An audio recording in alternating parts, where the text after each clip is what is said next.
Cuadro Alas General Casimero patuloy pa rin ang kanyang pagsasanay mga idol sapagkat ngayong Setyembre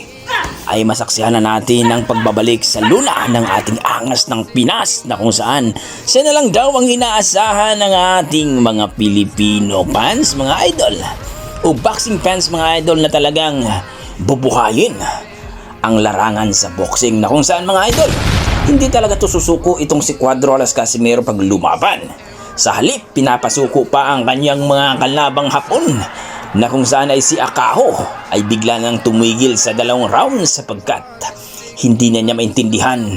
ang lakas ng kamao ni Cuadro Alas General Casimero. At isang ugoni na higanti mga idol, pinasuko ng 4 rounds. Ika nga nila,